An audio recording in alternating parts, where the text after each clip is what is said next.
একদিনে কেউ বদলাবে না, কথা বোঝেন নাই আপনি। কিন্তু কলিজায় ঢুকলে, দিলের আগ্রহ থাকলে, মালিকের দয়া হইলে মালিক হাজার খুনের আসামিকেও আল্লাহর ওলি বানাই দিতে পারে। আল্লাহ চাইলে অন্ধকারের মধ্যে, আল্লাহ তো ওয়াদা দিছে। আল্লাহ কেমন ওয়াদা দিছে? একটা কথা শুধু শুনে, কুল ইয়া ইবাদিয়াল্লাযীনা আসরাফু আলা আনফুসিহিম লা তাকনাতু মির রাহমাতিল্লাহ। আরে দোস্ত, আল্লাহকে শুধু এতটুকু চেনেন যে আল্লাহ যেন বলছে, বান্দা মনে করো তোমার 40 বছর, তো 40 বছরে যত ঘন্টা, যত মিনিট, যত সেকেন্ড, যত মুহূর্ত, প্রতি মুহূর্ত গুণে তোমার গুনাহ ওই পরিমাণ। মানে 1 সেকেন্ড, 1 ঘন্টা, 1 মিনিট, 1 মুহূর্ত তোমার কোনো নেকি নাই। একবারও আল্লাহ এটাও বলো নাই, একটা সেজদা দাও নাই। 40 বছর পরিমাণ সমপরিমাণ গুনাহ, মানে পায়খানার টাঙ্কির ভিতরে একদম ডুবা তুমি, গুনার মধ্যে তুমি একদম ডুবা, চারিদিকে তাকাইয়া আপাদ মস্তক, তোমার এক বিন্দু কোনো নেকি নাই। সেই গুনাহগার পাপী বান্দাও যদি কোনোদিন, যার 1 সেকেন্ডের নেকি নাই, তুমিও যদি কোনোদিন গুনাহ ছেড়ে দিয়ে আর করবা না, ওয়াদা দিয়ে বান্দা কলিজার গভীর থেকে একবার যদি আমারে বলো, আল্লাহ আমারে মাফ করে দেন, আমি ভুল করছি, আল্লাহ বলে, খোদার কসম বান্দা, আমি পুরা 40 বছর একসাথে মাফ করে দেব। একসাথে মাফ, একসাথে 90 বছর একসাথে মাফ। আমি এমন মালিক, গাফারতু লাকা ওয়ালা উবালি, আমি কোনো পরোয়া করব না, আমি মাফ করে দেব। যা যা বান্দা, মাফ, তুই আমার বান্দা বলে। এই জন্য একটা মূল নীতি তাফসীরের মধ্যে আছে যে, হে আল্লাহর বান্দা, তোমাকে কলিজা দিয়ে এটা মনে রাখতে হবে, তোমার আল্লাহ তোমারে জান্নাত দিতে চায়, তোমার আল্লাহ মূলত তোমারে মাফ করতে চায়। আপনি যদি বলেন কাউকে মহব্বত কইরা, ভাই আপনি আমারে আসল কথাটা কোন, আসলে আপনি আমারে দিবেননি, হুদা ঘুরাইয়েন না, কথা বোঝেন নাই। আমরা অনেক সময় কই না, ভাই এত 900 কথা বাদ দেন, আপনি ক্লিয়ার কথাটা, আসলে ভিতরের কথাটা কম, আপনি আমারে দিবেননি, এটা হুদা কামে কীর্তেন ঘুরাইতেন আছেন। তা আল্লাহকে যদি বান্দা বলে, মাওলা আমি এত কথা বুঝি না, মাওলা আপনি আমার আগে পরিষ্কার মেন কথাটা কম, আপনি আমারে মাফ করবেননি, আল্লাহর কসম আল্লাহ বলবে, বান্দা আমি আল্লাহ তোকে জবান দিলাম, ওয়াদা দিলাম, আমার দিলের কথা এটাই, আমি আল্লাহ তোকে মাফ করতে চাই, জান্নাত দিতে চাই। আমার একটা বান্দাকে আমি আল্লাহ জাহান্নাম দিতে চাই। এই হলো মালিকের মুখ। এই জন্য আল্লাহ পাক, এগুলো তো অনেক সময়ের ব্যাপার, কিন্তু মক্কার বহু কাফের কালেমা পড়ার আগে রাসূলুল্লাহ সাল্লাল্লাহু আলাইহি ওয়াসাল্লামের জামানায় এমন বহু কাফের ছিল যে যেমনে দাবি করছে, আল্লাহরে জিগান, হে নবী এমনি এমনি মাফ করবনি, আল্লাহ বলছে, বন্ধু কোন হয় এমনি এমনি মাফ। বলছে আমি আমি আমি 70 বছর এত গুনাহ করছি, তার কোনো হিসাব নাই, এত চুরি করছি, তার কোনো হিসাব নাই, এত খুন করছি, তার কোনো হিসাব নাই, এত জিনা করছি, তার কোনো হিসাব নাই। আপনি আল্লাহরে বলেন সব এক লগে মাফ করবেনি। বলছে আল্লাহকে, আল্লাহ পাক বলছে, হ্যাঁ বন্ধু বলেন, আমি সব একসাথে মাফ করে দেব, তবুও আমার কাছে আয় বান্দা, আমি তোকে জান্নাত দিতে চাই, আমি তোকে মাফ করতে চাই না। হায় বন্ধু, হায় নওজোয়ান, এমন মালিক ছেড়ে দিন। কোথাকার কোন ফাসেক ফুজ্জার, মোবাইল, নারী, ছবি, অশ্লীল দৃশ্য, আয় চুল চেহারা বেঈমানের মতো, লেবাস পোশাক বেঈমানের মতো, আচরণ, চিন্তা, কল্পনা, হৃদয়ের স্বপ্ন, আকাঙ্ক্ষা, সব বেঈমান মুশরিকদের অনুসরণ। অথচ খোদার কসম, ওই বেঈমান তোমারে চেনেও না, বেঈমান তোমার খবরও রাখে না, বেঈমান তুমি কোনোদিন বিপদগ্রস্ত হইলে একবারের জন্য তোমার দিকে ফিরেও তাকাবে না। যে তোমার জন্য কেঁদেছিলেন, তিনি 23 বছরে মদিনার রাসূল, তোমার বন্ধু তোমার জন্য কেঁদেছেন। আজও তোমার জন্য প্রতিদিন, আপনাদের জন্য প্রতিদিন যারা কাঁদে, দোয়া করে, তো তারা হচ্ছে রাত্র গভীরে তাহাজ্জুদ নামাজ পড়ে। আল্লাহর যেসব প্রিয় বান্দা, তারা রাতের গভীরে অন্ধকারে তারা চোখের পানি ফেলে ফেলে বলে, আল্লাহ আমার জাতিকে মাফ করে দেন, আমার দেশবাসীকে মাফ করে দেন, আমার জনগণকে মাফ করে দেন। এখনো মসজিদের ইমাম প্রতিদিন 5 ওয়াক্ত নামাজে, 5 ওয়াক্ত মসজিদের ইমাম সব দোয়া করে, ফজরের পরে দোয়া করে, আসরের পরে দোয়া করে, আল্লাহ আমার মুসল্লিগুলারে মাফ করে দেন, মহল্লাবাসীকে মাফ করে দেন, তাহলে দোস্ত, যে তোমার কল্যাণ চায় তুমি তাকে আপন ভাবলা না? বলেন ভাই, একটা ছেলে বলো, বাপ তোমরা যারা বেঈমান মুশরিকের জন্য চুল বানাইছো বেঈমান আর মুশরিকদের মতো, আমার আব্বা তুমি ইনসাফের সাথে বলো, ওই তোমার জন্য একদিন ভাবছে কিনা? তোমরা যারা মোবাইলে নারী দেখো, উলঙ্গ ছবি দেখো, নর্তকী দেখো, জিনা ব্যভিচারের দৃশ্য দেখো, আমার আব্বা তুমি বলো বাপ, ওই নর্তকী তোমার জন্য জীবনে কোনোদিন ভালো কিছু কল্পনা করছে কিনা? হয়তো তোমার চিনে না। আস্তে আস্তে আস্তে, সাবধান, অন্যদের ডিস্টার্ব হবে একদম। তাইলে আমার ভাই তুমি বলো, ইনসাফ করো, দয়া করো নিজের উপরে মিয়া, দয়া করো নিজের উপরে। নিজেরে শেষ করবা কেন ভাই? আরে গুনাহ তো তোমারে শেষ করে দিবে। গুনাহ, নর্তকী, উলঙ্গ ছবি, নাটক, সিনেমা, সুদ, কিস্তি, হারাম, এই অবৈধ উপার্জন। আপনারা যারা অবৈধ রোজগার করেন, আপনারা যারা সুদ খান, আপনারা যারা কিস্তি নেন, আপনারা যারা লোন নেন, আপনারা যারা ওজনে কম দেন, আপনারা যারা দুর্নীতি করেন, আপনারা যারা চুরি করেন, আপনারা যারা ডাকাতি করেন, আপনারা যারা রাষ্ট্রের সম্পদ, মানুষের সম্পদ লুণ্ঠন করেন, এই হারামখোর, এই হারাম তোকে দুনিয়াও স্মৃতিতে রাখবে না, আখিরাতেও মালিক তোকে চিনবে না বেটা। কেউ না, কেউ না, ধোকা ধোকা। আপনি 30 বছর পরে কবর থেকে আইয়া সাইয়া যাইয়েন, মানুষ আপনার চিনিনি। কোন সিটার বাটপার, কোন সুদখোর ঘুষখোর, কোন হারামখোর নাফরমান, আপনি 30 বছর পরে কবর থেকে আইয়া এন্ডি আইটা যাইয়েন, সাইয়েন আপনার চিনিনি কে? ধোকা দুনিয়া, ধোকা। গুনার উপরে বিবি বাচ্চারা চালাইয়া গেছেন, ধোকা খাইছেন, আর আপনার মনে রাখতো না, আর আপনারে মনে রাখবে না। আল্লাহই সত্য, ইসলামই সত্য, আল্লাহর বিধানই সত্য। ওখানেই আমার কামিয়াবি, সেজদার মধ্যেই কামিয়াবি, আল্লাহর গোলামির মধ্যেই কামিয়াবি, হালালের মধ্যেই কামিয়াবি। এখানেই সফলতা, এখানেই কামিয়াবি। অতএব এটা সাফ বক্তব্য। একটা মুসলমান, এখানে অনেক নওজোয়ান প্রিয় ভাই, দোস্ত আমার, নষ্ট হইবা না, চরিত্রহীন হইও না বাপ। উলঙ্গ ছবি দেখো না, নর্তকী দেখো না, নারী দেখো না, মোবাইলের নারীর পিছনে এমন সুন্দর জীবন নষ্ট করো না আব্বা। টেলিভিশনের ওই নর্তকী ধোকা, ও তোমার জন্য হাসে না, ও টাকার জন্য হাসে। ফেসবুকের নর্তকী তোমার জন্য সাজে নাই, টাকার জন্য সাজছে। রাস্তার বেহায়া নজর নারী, বেপর্দা নারী তোমার জন্য একা সাজে নাই।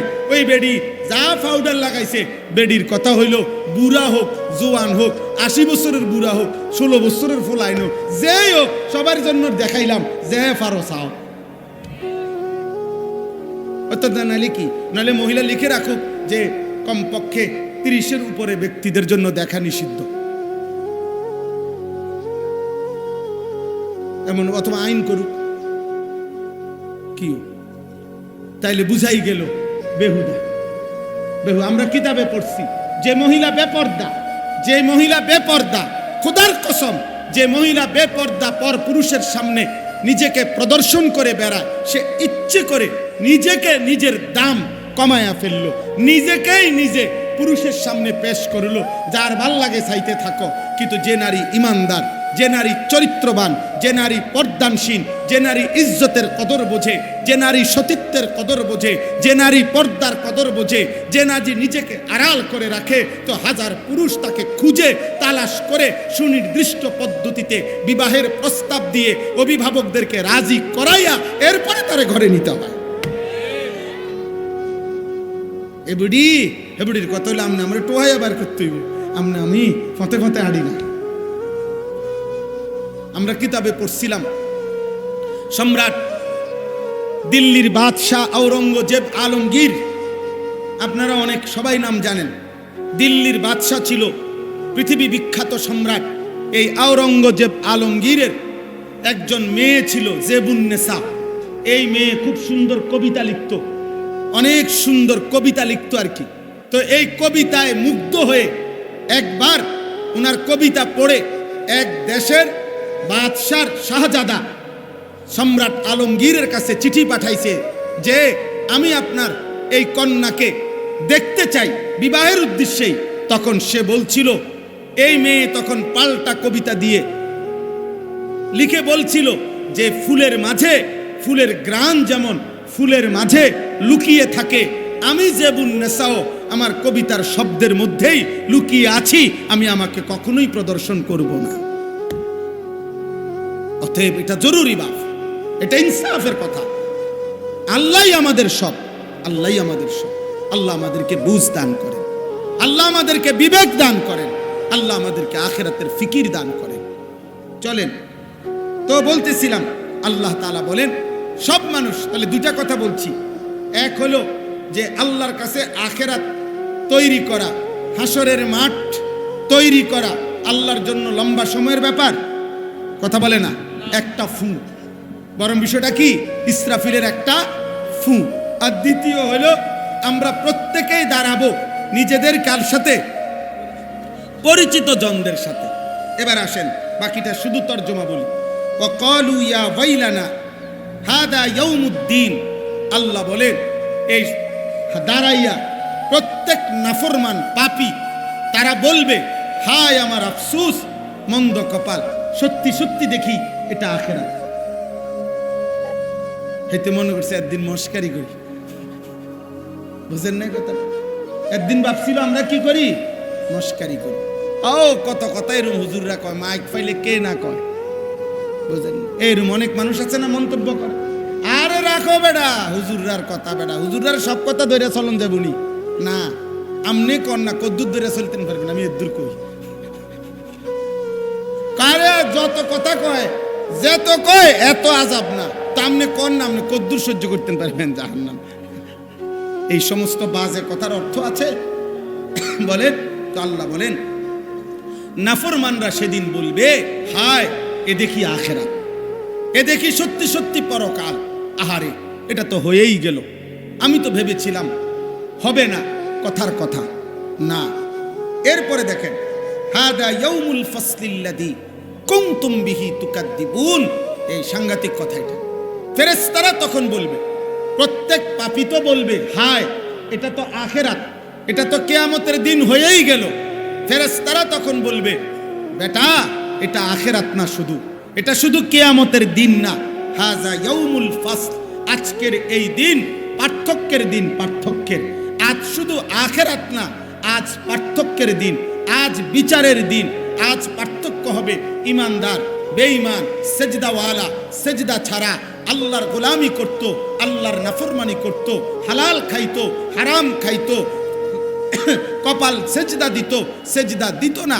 প্রত্যেক বিষয়ে পাপ আর পুণ্য, আরেক দিকে ইমান, আরেক দিকে কুফর, আরেক দিকে নেক আমল, আরেক দিকে গুনাহ। প্রত্যেকটার ক্ষেত্রে আজকে পার্থক্য হবে। আল্লাযী কুনতুম বিহি তুকাদ্দিবুন, তুমি যেটাকে মিথ্যা মনে করেছিলে, আজ সেই হাসরের ময়দান তো হলোই, শুধু হবে না, আজ সত্য মিথ্যা, ন্যায় অন্যায়, হালাল হারাম সব কিছুর আলাদা আলাদা পার্থক্য হবে। আজকে একসাথে আর চলতেও পারবা না, একসাথে আর দাঁড়াইতেও পারবা না। আজ তো আমরা একসাথে বসি, একসাথে চলি, নামাজি বেনামাজি, সেজদাওয়ালা সেজদা ছাড়া, ইমানদার নাফরমান, কিন্তু খুদার কসম সেদিন ফেরেশতারা আল্লাহর হুকুমে আলাদা আলাদা করবে, আলাদা আলাদা আলাদা আলাদা। এবার আলাদা যে করবে, পার্থক্য যে করবে, এই আলাদা জি আলাদা যে করবে, এই সময়ে আল্লাহ পাক এই শেষ কথাটা বোঝেন, আলাদা করবে। তো আল্লাহ আলাদা করতে গিয়া পাপীদের বেলায়, এই কথাটাই মূল কথা শেষ, পাপীদের বেলায় আল্লাহ ফেরেশতাদেরকে বলবে, প্রত্যেক পাপীকে আলাদা করবার সময় তার সাথে আরো দুইজন লোকরও সাথে করবা। উহশুরুল্লাযীনা যালামু, এক, ওয়া আজওয়াজাহুম, দুই, ওমা কানু ইয়াবুদুনা মিন দুনিল্লাহ।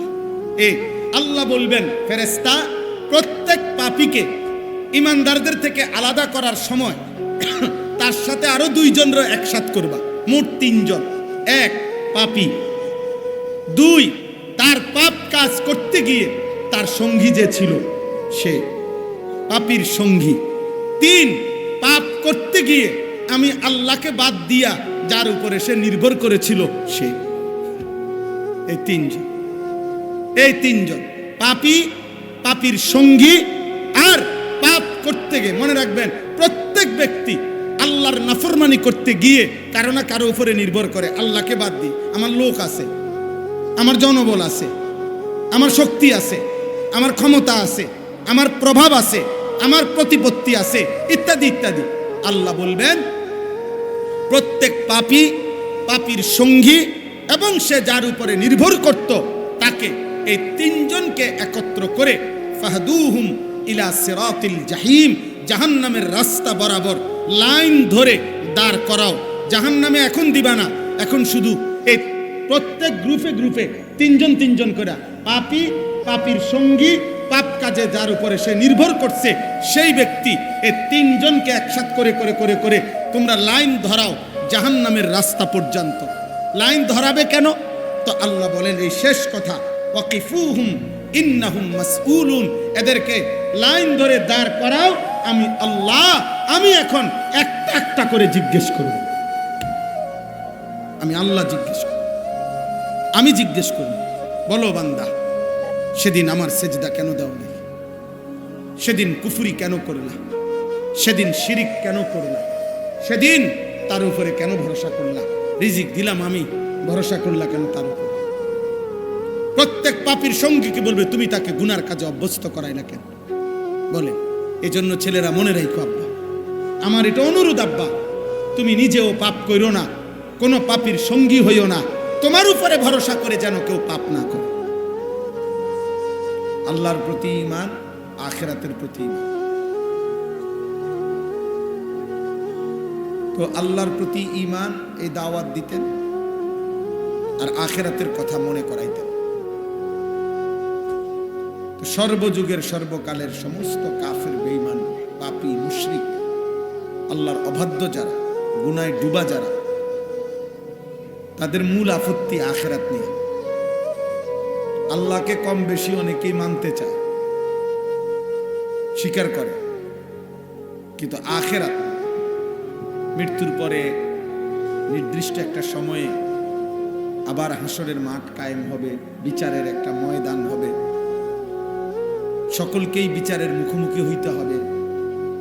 আজকের এই দুনিয়ার সমস্ত যাবতীয় ভালো মন্দ কর্মকাণ্ডের প্রতিদান নিতে হবে এবং এর আলোকে শাস্তি কিংবা শান্তি মিলবে, জান্নাত কিংবা জাহান্নাম। এই বিষয়টা প্রত্যেক যুগের কাফেররা, অবিশ্বাসীরা, পাপীরা মানতে চাইত না, বরং এর কাউন্টারে, এর বিপরীতে নানাবিধ যুক্তি দেখাইত, এটা সেটা বলার চেষ্টা করত। এমনিতে মানে যে আল্লাহ সব কিছু করতে পারে, সর্বশক্তিমান, কিন্তু আবার এটা বলতো যে না, আল্লাহ তাআলা কবর থেকে এই মৃত মানুষ মাটির সাথে যে মিশে গেছে, সে আল্লাহ তাআলা তাকে আবার কই পাবে, কেমনে আবার উঠাবে, কিভাবে হাসরের মাঠ হবে। এই কথার উপরে কোরআনুল কারীমের মধ্যে আছে। মক্কার কাফেররাও, বেঈমানরাও প্রতিনিয়ত নবী সাল্লাল্লাহু আলাইহি ওয়াসাল্লামকে বিভিন্নমুখী যুক্তি পেশ করত, শয়তানি কথা বলতো। কথা একটাই ঘুরায় ফিরায় বলতে চাইতো, আল্লাহর পক্ষে মৃত্যুর পরে নির্দিষ্ট সময়ে পুনরায় হাসরের ময়দানে উঠানো অসম্ভব। এটাকে তারা মানতে চাইতো না। কোরআনুল কারীমের মধ্যে আছে, ওয়াকালু আইদা ওয়ালালনা ফিল আরদ আইন্না লাফি খালকিন জাদীদ। কাফেররা বলতো, মুহাম্মদ, আমরা মাটির সাথে মিশে নিশ্চিহ্ন হয়ে যাব, মাটির সাথে মিশে একদম হারিয়ে যাব, তো পুনরায় নতুন করে আবার আমাদেরকে আল্লাহ সৃষ্টি করতে পারবে? কিভাবে সম্ভব? কিভাবে সম্ভব? এটা পাবে কোথায়? এইভাবে বলতো, প্রতিনিয়ত তর্ক করত। মক্কার একজন কাফের একদিন উটের একটা পুরাতন হাড্ডি নবী সাল্লাল্লাহু আলাইহি ওয়াসাল্লামের কাছে সামনে এনে ভাইঙ্গা হাড্ডিটাকে গুঁড়া গুঁড়া করছে, একদম পাউডার পাউডার বানাইয়া ফু দিয়া উড়াইয়া দিছে। তো বলছে, মোহাম্মদ তুমি যে বলো সবকিছুকে পুনরায় হাসরের ময়দানে ফেরত আনা হবে, তো তুমি বলো যে এই হাড্ডিটাকে ফেরত আনবে কিভাবে, এটা পাইবে কি? এটা তো আমি গুঁড়া করে পাউডার বানাই ফেলছি, আমি তো শূন্য উড়াই দিলাম, এটা তার অস্তিত্ব নেই। এইভাবে বলতো। এই সূরার মধ্যে আছে, কাফের বেঈমান বলতো, আইদা মিতনা ওয়া কুন্না তুরাবান ওয়া ইযামান আ ইন্না লামাদিনুন, আমরা মরে যাব, একটা সময় মাটি এবং হাড্ডি একাকার হয়ে যাবে, মাটি হয়ে যাবে, আবার পুনরায় আমাদেরকে ফেরত আনা হবে, কিভাবে সম্ভব? এইগুলা বলতো।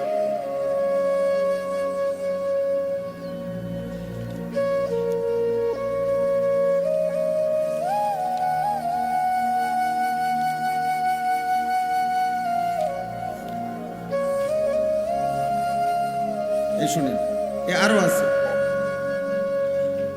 মক্কার কাফেররা বলতো, ফাকাল আল কাফিরুন হাদা শাইউন আজীব, মুহাম্মদ এটা বড় আশ্চর্য কথা। কোনটা? যে আইদা মিতনা ওয়া কুন্না তুরাবা, আরে আমরা তো মরেই যাব, আমরা তো মাটি হয়ে যাব, তো পুনরায় আবার আমাদেরকে ফেরত আনা হবে। যালিকা রাজউম বাঈদ, এটা অনেক দূরবর্তী অবাস্তব কথা, সামান্য অবাস্তব না, ভীষণ অবাস্তব, অনেক বেশি অবাস্তব, অনেক বেশি অযৌক্তিক, সামান্য অযৌক্তিক। এই কোরআনুল কারীমের মধ্যে এরকম বহু জায়গায় আছে যে বেঈমানরা প্রতিনিয়ত আপত্তি উত্থাপন করত, আখিরাত, হাসরের মাঠ, পুনরুত্থান, কবর থেকে পুনরায় হাসরের মাঠে উঠানো, এটা অসম্ভব, অযৌক্তিক, অবাস্তব, এটা করতে পারবে না। আল্লাহ তাআলা বলেন কোরআনের অন্য জায়গায় যে হে নবী আমার, একটা জিনিস মনে রাখবেন, পৃথিবীর এই সমস্ত বেঈমান, কাফের, নাফরমান, পাপী হাসরের ময়দানের ব্যাপারে যত আপত্তি উত্থাপন করতেছে, বাস্তব কথা হইল, ভিতরে ভিতরে মূল কথা হইল, ওরা সকলেই জানে আমি আল্লাহর পক্ষে সবই সম্ভব, আমি তো সর্বশক্তিমান, তারাই বলে ঈশ্বর সর্বশক্তিমান, সৃষ্টিকর্তা সর্বশক্তিমান, এটা তারাও বলে, সবাই বলে। তাইলে তারা যিনি সর্বশক্তিমান, তার অর্থই তো হলো সব বিষয়ে যিনি পূর্ণ শক্তি রাখে, তো এইটাও তো তিনি পারবেন, এটা তারাও জানে, তারাও বুঝে, তো বলে তো এগুলো বলে কেন যে মাটির সাথে মিশে যাব, হারিয়ে যাব, একাকার হয়ে যাবে, কোত্থেকে আমাদেরকে পুনরায় উঠাবে, কেমনে পাবে, এগুলো বলে কেন? আল্লাহ তাআলা বলেন, বাল হুম বিলিকাই রাব্বিহিম কাফিরুন, মূল বিষয় হলো কোনোভাবেই তারা হাসরের ময়দান, আমি আল্লাহর সাক্ষাৎ বিচারের মুখোমুখি হওয়া, এটা প্রত্যাশা করে না, এটা চায় না। এটা যদি মেনে নেয়, এটা যদি স্বীকার করে, এটা যদি গ্রহণ করে, তাইলে তাদের এই অসভ্য জিন্দিগি, নাফরমানের জিন্দিগি, পাপের জিন্দিগি কেমনে পালন করে? এরা এই নোংরামি, এই জিনা, ব্যভিচার, চুরি, ডাকাতি, মদ, জুয়া, নারী, অশ্লীলতা, খুন খারাপি, কুফর, শিরিক কেমনে করবে? কেমনে করে? যদি একথা মানে হ্যাঁ বিচার হবে, তো বিচার হইলে তো আপনি যেহেতু মানেন, তো আপনিই তো প্রথম সংশোধন হওয়া দরকার। হাসরের মাঠ হবে, একথা আমি মানি, একথা বলা মানেই তো হইল, তাহলে আপনি যেহেতু মানেন, তা আপনি সংশোধন হওয়া দরকার না? আপনি গুনাহ ছেড়ে দেওয়া দরকার না? পাপ ছেড়ে দেওয়া দরকার না? এই কারণে আল্লাহ তাআলা বলছে, যত বেঈমান, কাফের, মুশরিক আপনার আখিরাতকে অবিশ্বাস করে, মূলত আখিরাতকে অবিশ্বাস করে, আমি আল্লাহর ওই ক্ষমতা নাই এটা বলে না, মূলত এটা মুখে বলে, কিন্তু বাস্তব কথা হলো ওইটা মানতে চায় না। কারণ আমি আল্লাহর মুখোমুখি হলেই, এটা মেনে নিলেই তাকে বিচারের মুখোমুখি হইতে হবে, আর তখন তাকে তার গুনার জিন্দিগি, নাফরমানির জিন্দিগি ছেড়ে দিতে হবে। এই কারণে কোনোভাবে এটা মানতে চায়। আজকের পৃথিবীতেও মনে করেন, একেবারে বাংলাদেশ বলেন আর যেই দেশেই বলেন, সারা পৃথিবীর কাছে এই কথা স্পষ্ট, ইসলামের যাবতীয় বিধিবিধান যৌক্তিক, ইনসাফপূর্ণ।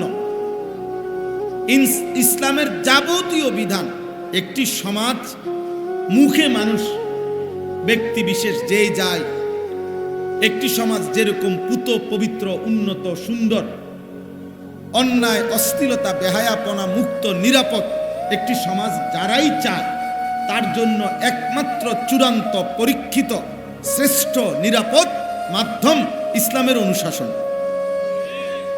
এইটা একেবারে ইয়াকিনের সাথে প্রত্যেকটা মানুষই জানে, ইমানদারও জানে, কাফেরও এটা জানে, পৃথিবীর তাবৎ ইহুদি খ্রিস্টানরাও জানে, নাস্তিক মুরতাদরাও জানে, আল্লাহ দ্রোহীরাও জানে, সব পাপীরাও জানে, সব বুদ্ধিজীবীরাও জানে, সব পণ্ডিতরাও জানে, সবাই জানে।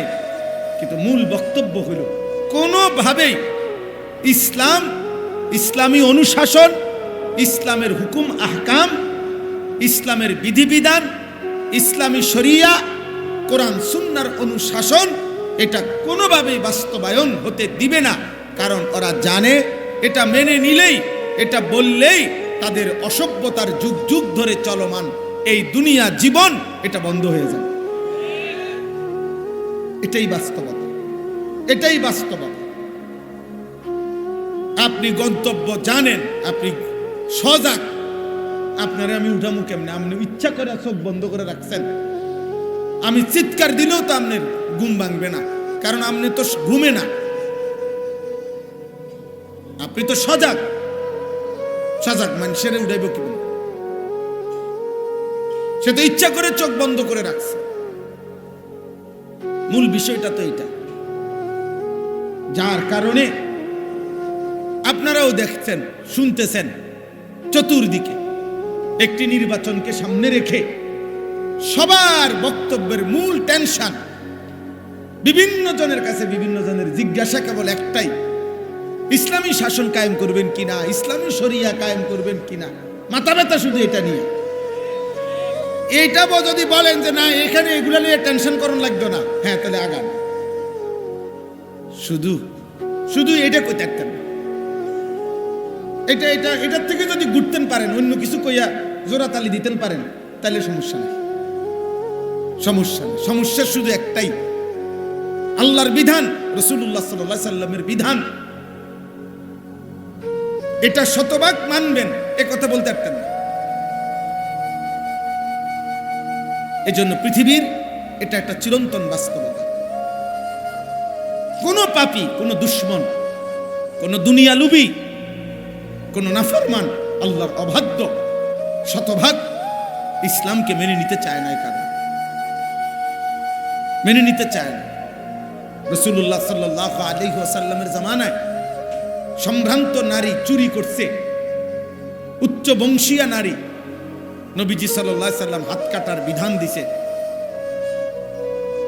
অনেক লোক দিয়া রাসূলুল্লাহ সাল্লাল্লাহু আলাইহি সাল্লামের কাছে সুপারিশ করছে, বিশেষ করে নবীজির খুব প্রিয় আদরের উসামা ইবনে যায়েদ রাদিয়াল্লাহু তাআলা আনহুকে দিয়েও সুপারিশ করাইছে যে উচ্চ বংশীয় সম্ভ্রান্ত নারী চুরির এই অপরাধ, তার ব্যাপারে মার্জনা করা যায় কিনা।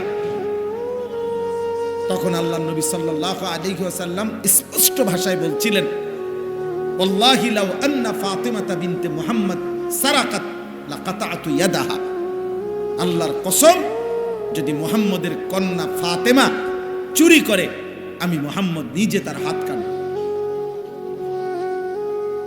তাহলে এই যে বিষয়টা, অথচ আইন, মনে রাখেন, যেই কোনো রাষ্ট্রের কিছু না কিছু আইন তো আছেই, আইন তো আছেই, কিন্তু ওরা বুঝে বাকি সব আইনে ফাঁক ফোকর আছে, কিন্তু আল্লাহর বিধান, কোরআন সুন্নাহর আইনের মধ্যে কোনো ফাঁক ফুক নেই, সব স্পষ্ট, সব পরিষ্কার,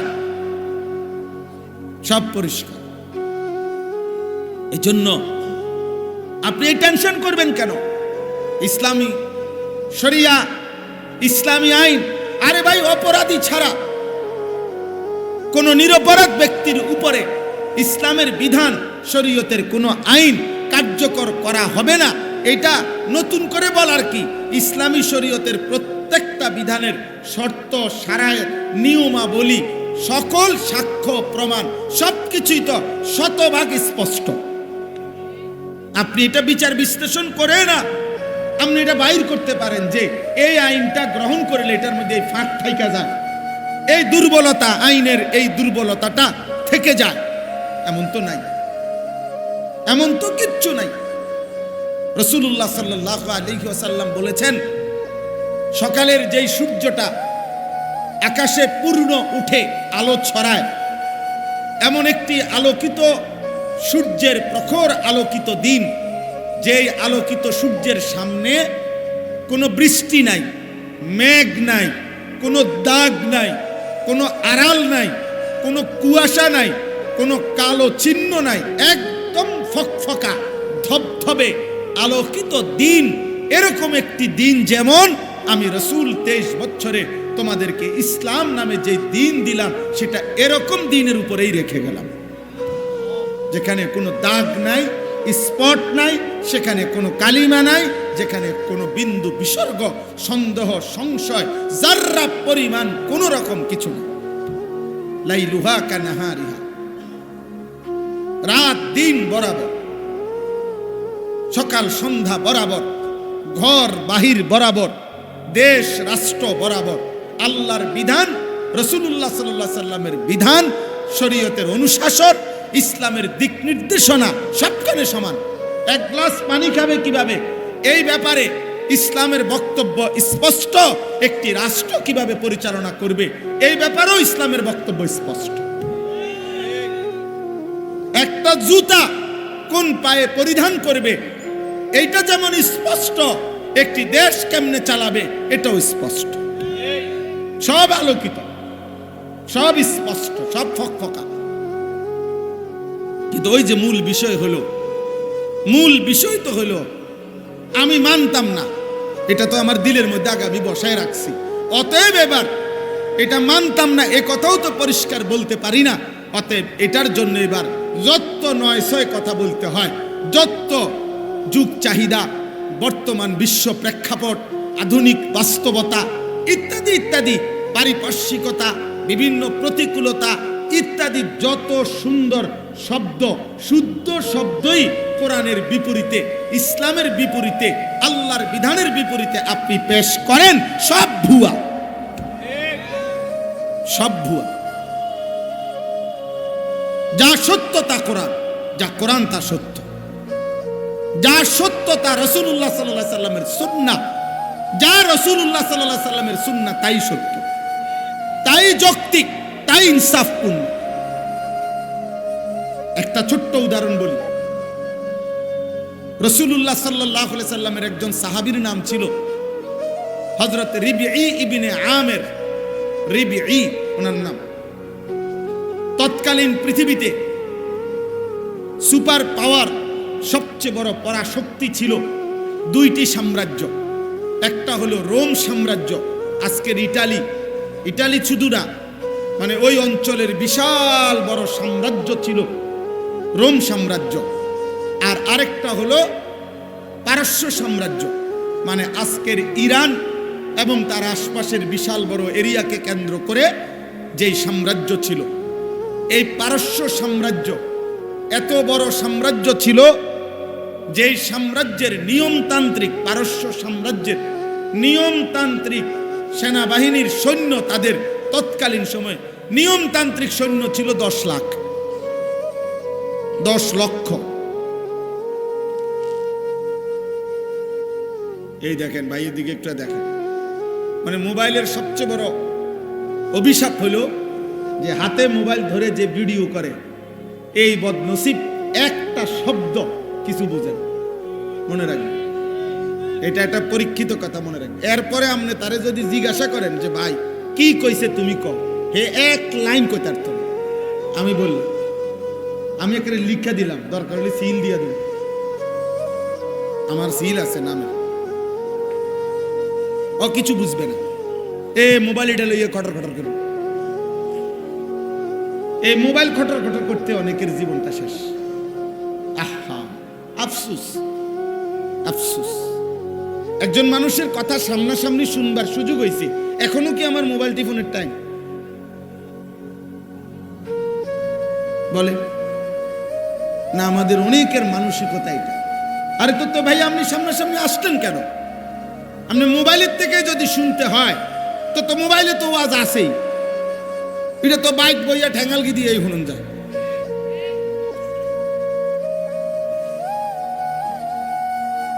আশ্চর্য বুঝা মানে এই দুঃখের কথাটা আমি অনেককেই বুঝাইতে পারি না, কোনোভাবেই বুঝতে চায়। যেমনি হোক, যত কৌশল করে হোক একটা ছবি উড়াই। জীবনের সফলতা এটা। হুজুরের সাথে একটা ছবি উড়াইছি, মাটির তলে দিয়া হোক, চাঁদের দেশে গিয়া হোক, যেমনি হোক একটা ছবি উঠাইতে আসছি। আমার দুনিয়া আখেরাত কবরের আযাব, আমার 14 গোষ্ঠীর বংশের আযাব মাপ। যেখানে ফিরতে আইবে এনে তো ছবি দেখাইবে যে আশরাফি হুজুরের লগে ছবি, ফেরেশতা কবি ইন্না লিল্লাহ, তাই আমনে ফেটুন যেত না। আমনে ছবি যেহেতু আশরাফি হুজুরের লগে, আমনে কেমনে ফিটবো? আল্লাহ আমাদেরকে বুঝ দান করেন।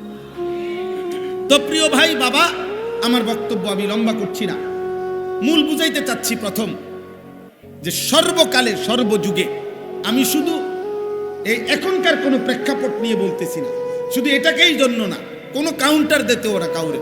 আমি রাজনীতির মানুষ না, আমার কোনো মার্কা নাই, মনোমার্কার প্রচারণাও করি না, কিন্তু আমি বলার উদ্দেশ্য এই কথাটা বুঝানো যে একজন মুমিন, তো ওই সাহাবী রিবঈ ইবনে আমের 10 লক্ষ কাফেরের সৈন্যের মোকাবেলায় ওনারা যখন মুসলিম বাহিনী মাত্র 30,000 যুদ্ধ করতে গেছিলেন হযরত ওমর রাদিয়াল্লাহু তাআলা আনহুর জামানায়, তখন পারস্যের সেনাপতি রুস্তম, এই পৃথিবীর ইতিহাসের একজন ঐতিহাসিক বড় সেনাপতির নাম মহাবীর রুস্তম কয়।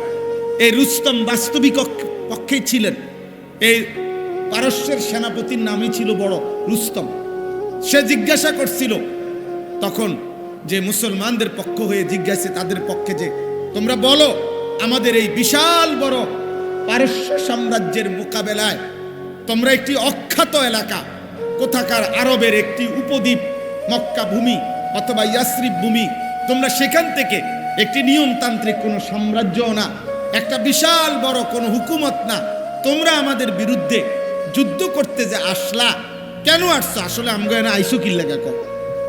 কারণ ওই আন্দাজ করছে যে 30,000 লোক নিয়ে 10 লক্ষ সেনাবাহিনীর মোকাবেলায় যারা যুদ্ধ করছে, এগো আসলে মানসিক ভারসাম্য ঠিক আছে কিনা, এটাও তো দেখার বিষয়। যুদ্ধ তো পরে, আগে আইসে কি লাগে কথাটা তো বোঝার দরকার, বুঝেন নাই কথা? এই জন্য রুস্তম জিজ্ঞেস করছে তোমরা এসেছো কেন আমাদের এই পারস্য সাম্রাজ্যে? এই তখন ভাই পৃথিবীর ইতিহাসে সোনালী অক্ষরে এই কথাটা লেখা আছে। হযরত রিবঈ ইবনে আমের, ওই তিনি ছিলেন ওই যুদ্ধের সাহাবাদের মধ্যে সবচেয়ে খাটো, চেহারায় তিনি ছিলেন খাটো সাহাবী। ওনার তরবারি, কিতাবে আছে ওনার তরবারি যেটা ওনার কোমরে ছিল, এটা ওনার চাইতে লম্বা, তরবারির সাইজ ওনার চাইতে লম্বা ছিল। উনি খাটো, নাহিফাল জিস, শরীরটা একদম কৃষ্ণ, মানে দুর্বল আর হ্যাংলা পাতলা, দেখতে বোঝা যাইতেছে এমনি বড় বাতাসের লগে উড়ে যাবে এরকম ব্যক্তি। এই তিনি সেনাপতি আগায় দিছে, তুমি উত্তর দাও, যাও তুমি বলো মহাবীর রুস্তমের সামনে আমরা মুসলমান কেন আসছি।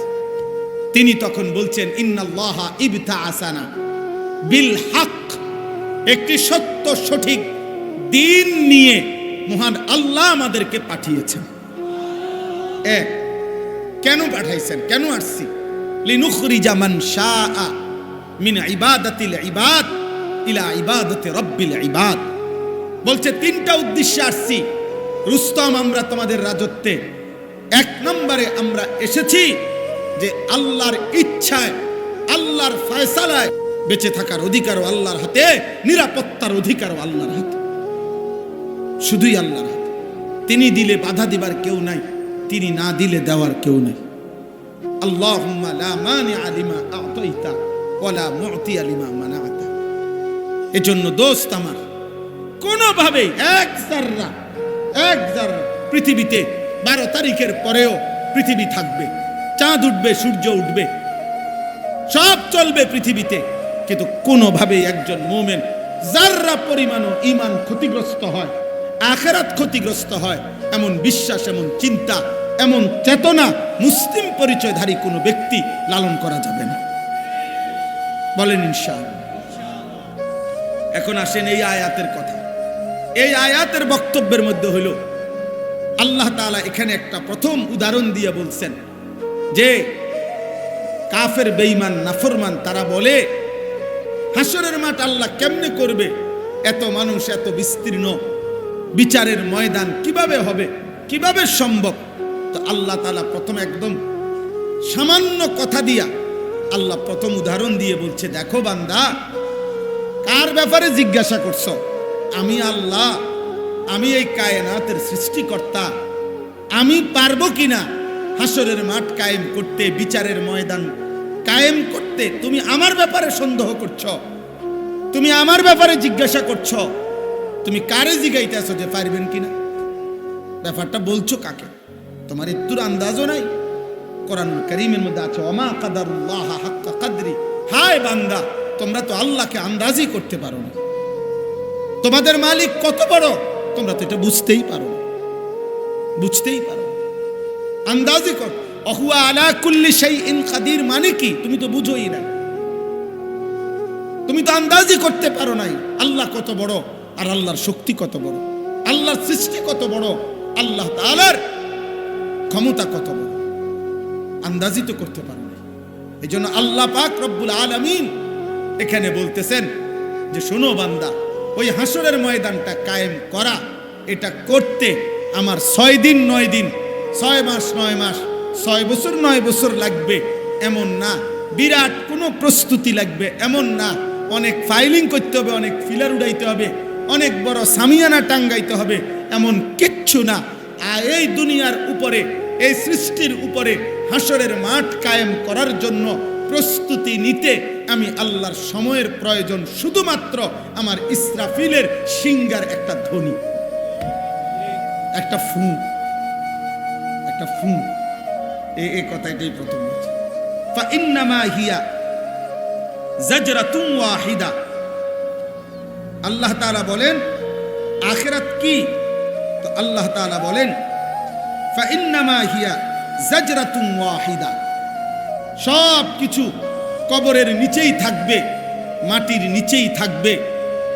ইসরাফিল প্রথম ফু দিলে সব কিছু ভেঙে পড়বে, আর আল্লাহর সমস্ত সৃষ্টি মাটির নিচে চলে যাবে।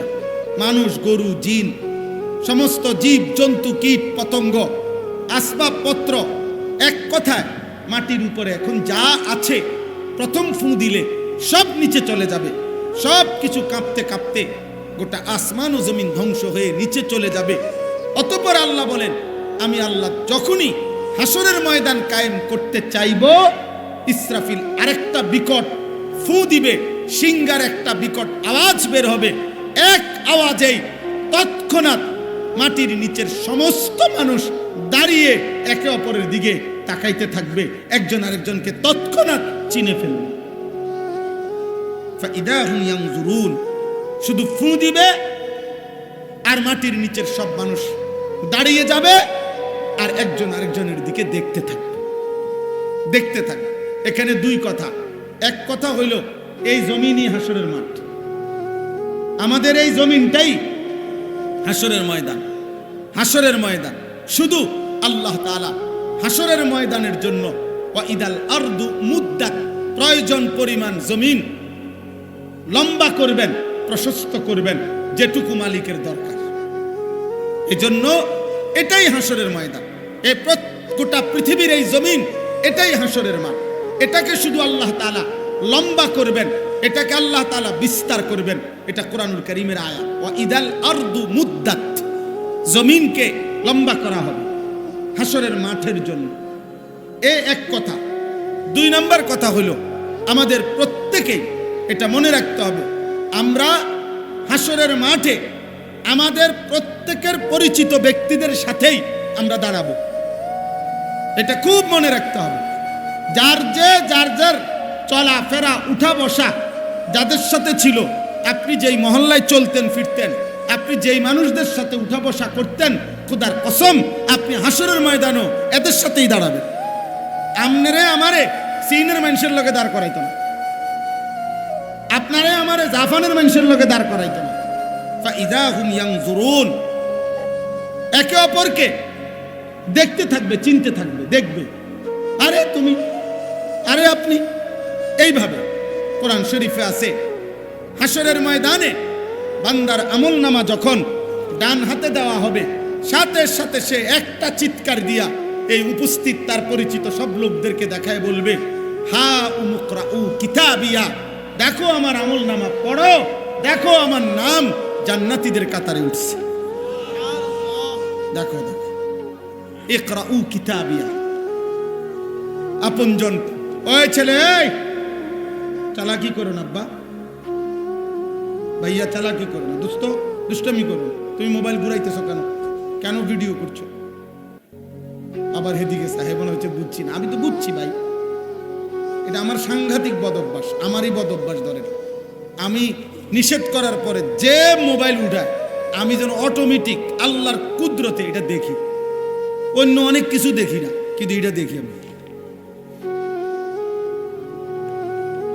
আমার কথা হলো মনোযোগ চাই, মনোযোগ হলে বরকত হয়। একদিনে কেউ বদলাবে না, কথা বোঝেন নাই আপনি, কিন্তু কলিজায় ঢুকলে, দিলের আগ্রহ থাকলে, মালিকের দয়া হইলে মালিক 1000 খুনের আসামিকেও আল্লাহর ওলি বানাই দিতে পারে। আল্লাহ চাইলে অন্ধকারের মধ্যে, আল্লাহ তো ওয়াদা দিছে। আল্লাহ কেমন ওয়াদা দিছে? একটা কথা শুধু শুনুন, কুল ইয়া ইবাদিয়াল্লাযীনা আসরাফু আলা আনফুসিহিম লা তাকনাতু মির রাহমাতিল্লাহ। আরে দোস্ত, আল্লাহকে শুধু এতটুকু চেনেন যে আল্লাহ যেন বলছে, বান্দা মনে করো তোমার 40 বছর, তো 40 বছরে যত ঘন্টা, যত মিনিট, যত সেকেন্ড, যত মুহূর্ত, প্রতি মুহূর্ত গুণে তোমার গুনাহ ওই পরিমাণ। মানে 1 সেকেন্ড, 1 ঘন্টা, 1 মিনিট, 1 মুহূর্ত তোমার কোনো নেকি নাই। একবারও আল্লাহ এটাও বলো নাই, একটা সেজদা দাও নাই। 40 বছর পরিমাণ, সমপরিমাণ গুনাহ। মানে পায়খানার টাঙ্কির ভিতরে একদম ডুবা তুমি, গুনার মধ্যে তুমি একদম ডুবা, চারিদিকে তাকাইয়া আপাদ মস্তক, তোমার 1 বিন্দু কোনো নেকি নাই। সেই গুনাহগার পাপী বান্দাও যদি কোনোদিন, যার 1 সেকেন্ডের নেকি নাই, তুমিও যদি কোনোদিন গুনাহ ছেড়ে দিয়ে আর করবা না, ওয়াদা দিয়ে বান্দা কলিজার গভীর থেকে একবার যদি আমারে বলো, আল্লাহ আমারে মাফ করে দেন, আমি ভুল করছি, আল্লাহ বলে, খোদার কসম বান্দা, আমি পুরা 40 বছর একসাথে মাফ করে দেব।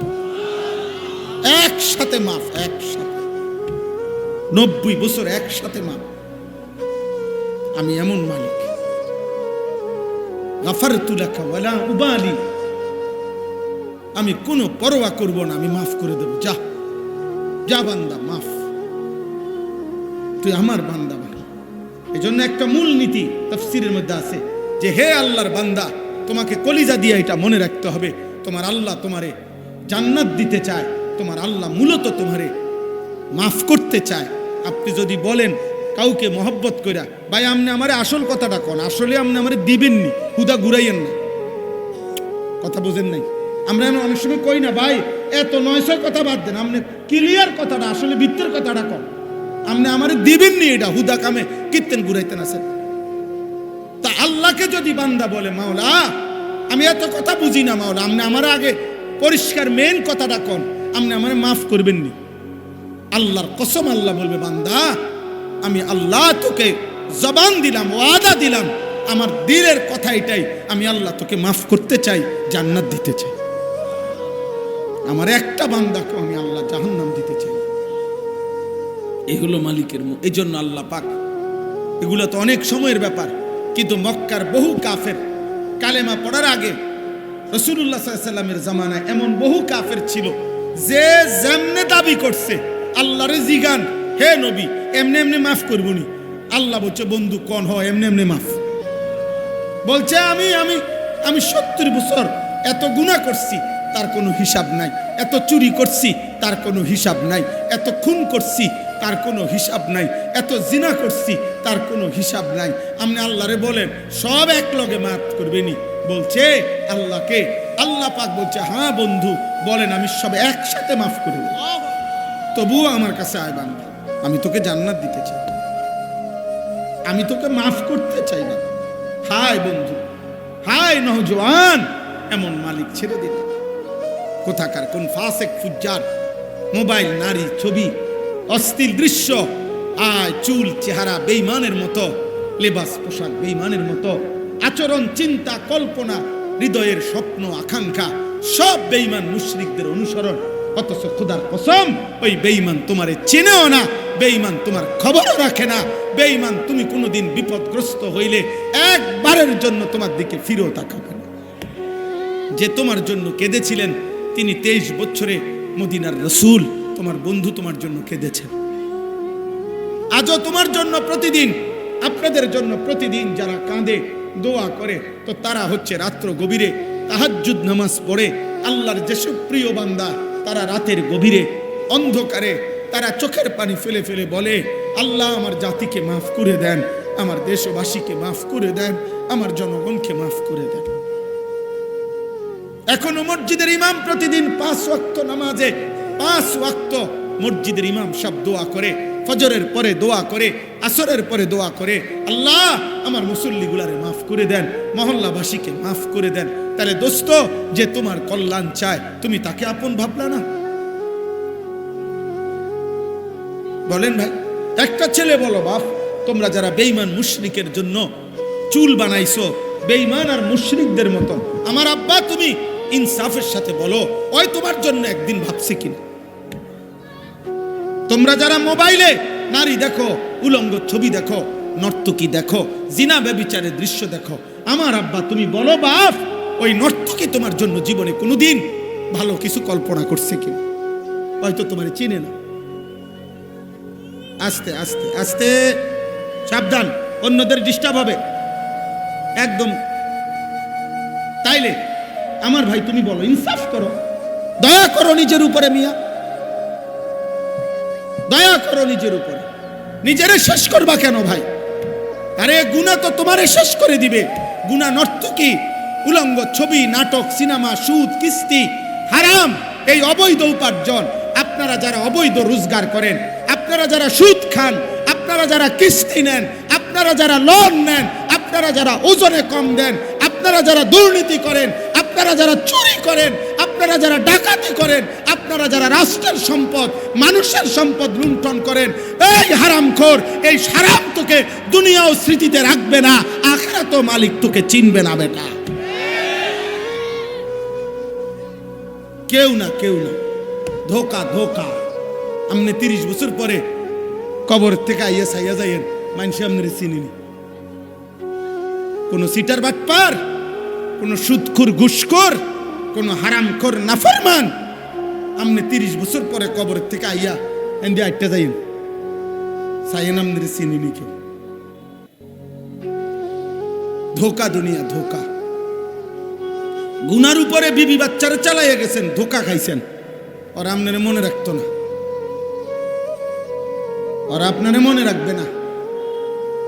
আল্লাহই সত্য, ইসলামই সত্য, আল্লাহর বিধানই সত্য। ওখানেই আমার কামিয়াবি, সেজদার মধ্যেই কামিয়াবি, আল্লাহর গোলামির মধ্যেই কামিয়াবি, হালালের মধ্যেই কামিয়াবি। এখানেই সফলতা, এখানেই কামিয়াবি। অতএব এটা সাফ বক্তব্য একটা মুসলমান। এখানে অনেক নওজোয়ান প্রিয় ভাই, দোস্ত আমার, নষ্ট হইবা না, চরিত্রহীন হইও না বাপ। উলঙ্গ ছবি দেখো না, নর্তকী দেখো না, নারী দেখো না, মোবাইলের নারীর পিছনে এমন সুন্দর জীবন নষ্ট করো না আব্বা। টেলিভিশনের ওই নর্তকী ধোকা, ও তোমার জন্য হাসে না, ও টাকার জন্য হাসে।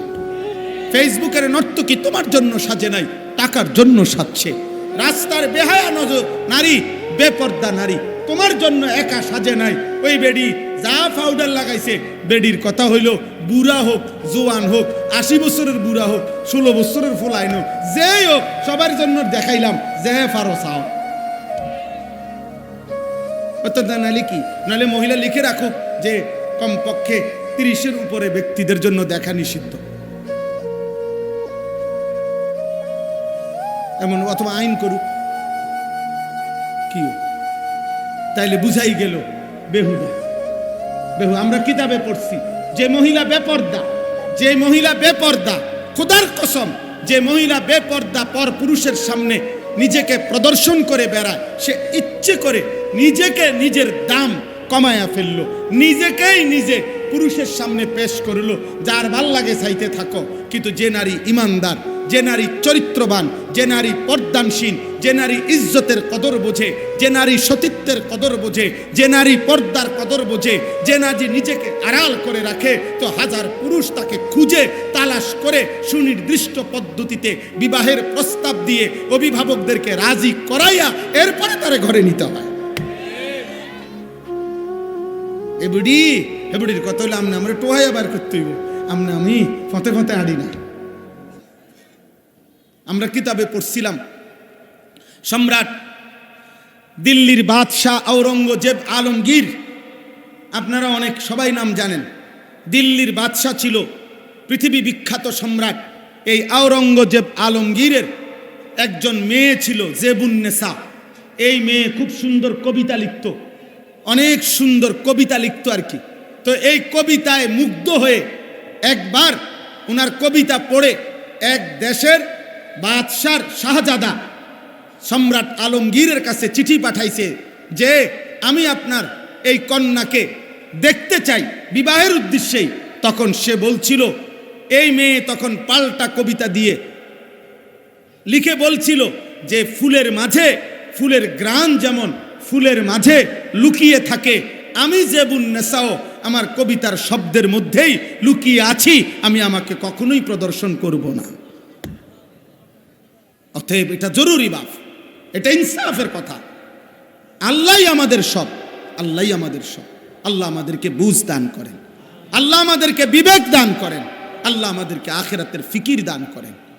চলেন তো বলতেছিলাম, আল্লাহ তাআলা বলেন সব মানুষ, তাহলে দুইটা কথা বলছি।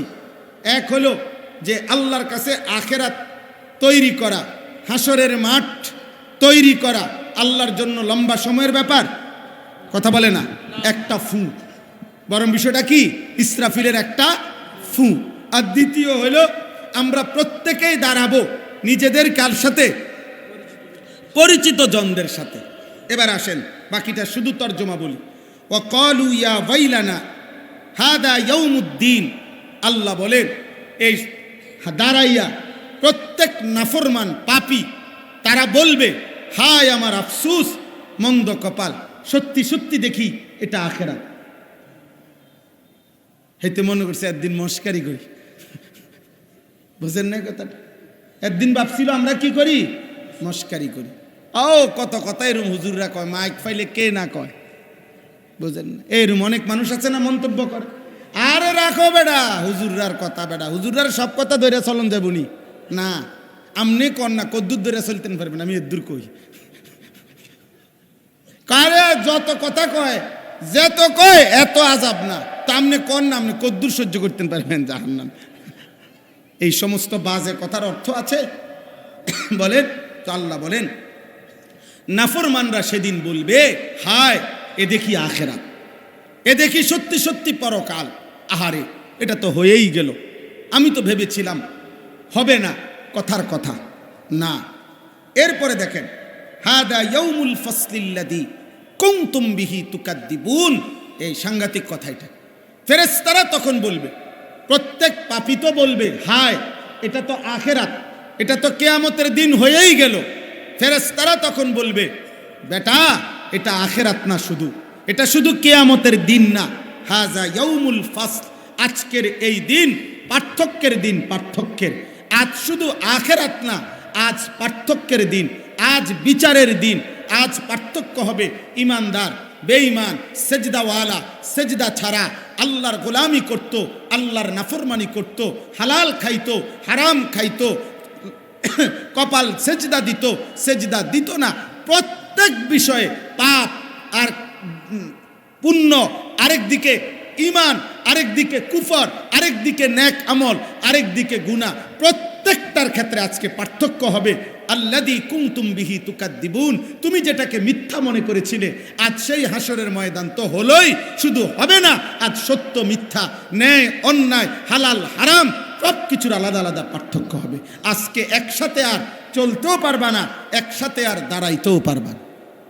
আজ তো আমরা একসাথে বসি, একসাথে চলি, নামাজি বেনামাজি, সেজদাওয়ালা সেজদা ছাড়া, ইমানদার নাফরমান, কিন্তু খুদার কসম সেদিন ফেরেশতারা আল্লাহর হুকুমে আলাদা আলাদা করবে, আলাদা আলাদা, আলাদা আলাদা করবে।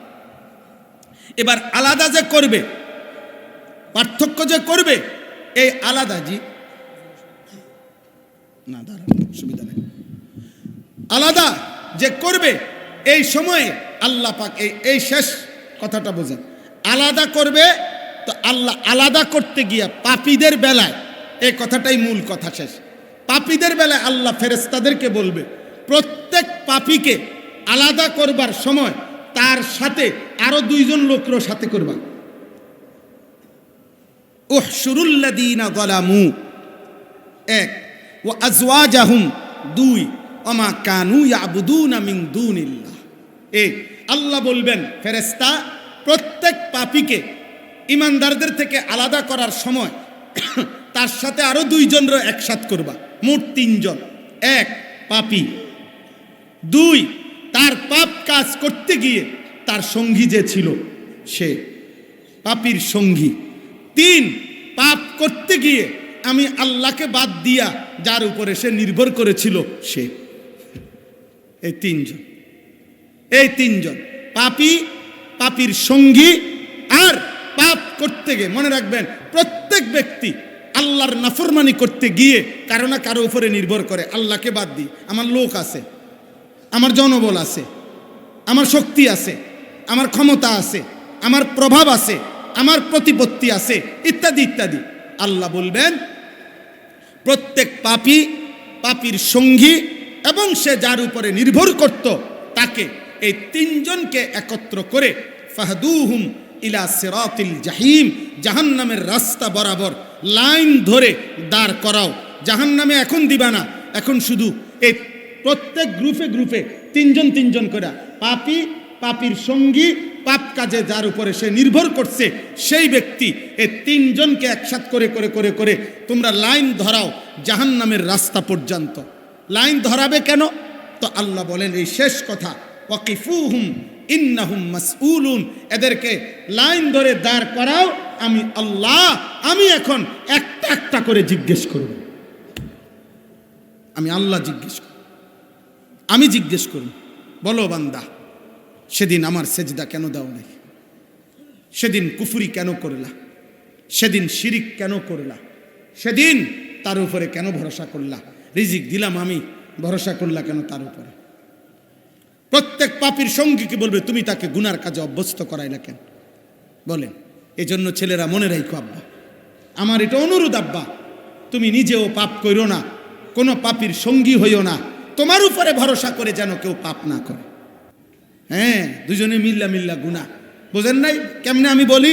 যেমন সিগারেট একজনের, ম্যাচ লাইট আরেকজনের, এই হিসাব বুঝছেন না? হ্যাঁ, মোবাইল একজনের, এবার দুজনে না নর্তকি দেখে। মোটরসাইকেল একজনের, তেল ঢুকাই দিছে আরেকজন, এই দুজনে মিললে আবার মানুষ কোবায়, এরকম আর কি। প্রত্যেক পাপের কি সঙ্গী, এবং যার উপরে সে, আরে বেটা সমান করে লাবি বেটা, আমি আসি বেটা, আচ্ছা আপনারও সমান করবো, আপনি রাখেন। আল্লাহ বলবেন আমি জিজ্ঞেস করব। এই জিজ্ঞেস করতে গিয়ে আল্লাহ পাক একটা একটা গুনার কথা বলবেন, জিজ্ঞেস করবেন। আর আল্লাহ তখন এই তিনজনকে, পাপী, পাপীর সঙ্গী, পাপ কাজে যার উপরে নির্ভর করত, এই তিনজনকে আল্লাহ বলবে, মা লাকুম লা তানাসারুন, এই নাফরমান, কি হলো একজন আরেকজনকে সাহায্য করছো না কেন? সেদিন না তুমি বলছিলা যে আমি তোমার পাশে আছি? দুনিয়াতে না বলছিলা আমি তোমার সঙ্গী? গুনার কাজের সময় তাকে উৎসাহ দিছিলা? নাফরমানির সময় তাকে উৎসাহ দিছিলা, হত্যা খুন সন্ত্রাস চাঁদাবাজি রাহাজানির সময় তারে না তুমি সমর্থন দিছিলা? এখন কথা কও না কা, এখন সাহায্য করছো না কেন? মা লাকুম লা তানাসারুন। আল্লাহ শেষ কথা বলে, বাল হুমুল ইয়াউমা মুস্তাসলিমুন। হ্যাঁ হে আমার বান্দা শোনো, সেদিন হাসরের ময়দানে পাপীর সঙ্গী এবং পাপ কাজের নির্ভর করত যাকে, তিনজনই আমি আল্লাহর সামনে মাথাটা নুয়েই পড়ে থাকবে। অর্থাৎ আজ আর কারোই কোনো হিম্মত নাই, না নেতার কোনো হিম্মত, না কর্মীর কোনো হিম্মত, না অনুগতের কোনো হিম্মত, না নির্ভরকারীর কোনো হিম্মত, কারো কোনো হিম্মত থাকবে না মহান আল্লাহর সামনে কথা বলার। অতএব আমার শেষ ওসিয়ত এটা, আজকের এই মুবারক মাহফিলে এটা আমি আপনাদের এই মসজিদে জুমার নামাজ পড়াই আল্লাহর দয়ায়। তো অতএব আমরা আপনাদেরই, কাজেই সবার কাছে আমার বিনীত অনুরোধ, এই তিনটা কথা আপনি আমি মনে রাখবেন আমার এই বক্তব্য থেকে। এক, আমি পাপ করব না, বলেন ইনশাআল্লাহ। দুই, আমি পাপীর সঙ্গী হব না।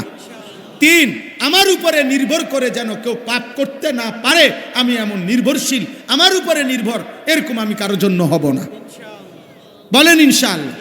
রাসূলুল্লাহ সাল্লাল্লাহু আলাইহি সাল্লাম বলছে, যেমন একটা উদাহরণ, নবীজি বলছে লাআনাল্লাহু আকিলার রিবা ওয়া মুকিলাহু ওয়া শাহিদাহু ওয়া কাতিবাহু। আল্লাহর নবী বলছে, যে সুদ খায় তার উপরে আল্লাহর লানত, যে সুদ দেয় তার উপরে আল্লাহর লানত, যে সুদের কথা লিখে দেয় তার উপরে আল্লাহর লানত, যে সুদের সাক্ষী হয় আল্লাহর নবী বলছে তার উপরেও আল্লাহর লানত লানত লানত। তাহলে নবীজি কি বললেন? সুদ খায় লানত, সুদ দেয় লানত, লিখে দেয় লানত, সুদের সাক্ষী হয় লানত। তাইলে আমি পাপ করব না, পাপের সঙ্গী হব না, আমার উপরে নির্ভর করেও যেন পাপ কেউ না করতে পারে, আমি ইনশাআল্লাহ এতে আমরা সচেষ্ট থাকব, সজাগ থাকব। আল্লাহ আজকের এই মুবারক মাহফিল কবুল করেন, বলেন আমিন, বলেন আমিন। কিশোর ভাই, যুবক ভাই, তোমাদের কাছে অনুরোধ, 5 ওয়াক্ত নামাজ পড়ো, ফজরের নামাজ জামাতে পড়ো, জীবনটা সুন্দর করো। নারী, ছবি, অস্থির দৃশ্য, মোবাইলের আসক্তি, মদ জুয়ার আড্ডা, এই জঘন্য জীবন থেকে ফিরে আসো আব্বা। রমজানকে টার্গেট করে নিজের জীবন পরিবর্তনের জন্য চেষ্টা করো। আল্লাহ তৌফিক দান করেন, কবুল করেন। জওয়ান, বুড়া, নারী, পুরুষ সকলকে আল্লাহ আমাকেও ঈমান আমলের এক পবিত্র জান্নাতি জিন্দেগি দান করেন, আমিন। এই মাদ্রাসা আল্লাহ তাআলা কবুল করেন, মাদ্রাসার জরুরত আল্লাহ পূরণ করে দেন। আল্লাহ তাআলা মাদ্রাসা মসজিদের বাকি কাজ আল্লাহ সহজ করে দেন, আমিন। সুবহানাল্লাহি ওয়া বিহামদিহি, সুবহানাকাল্লাহুম্মা ওয়া বিহামদিকা আশহাদু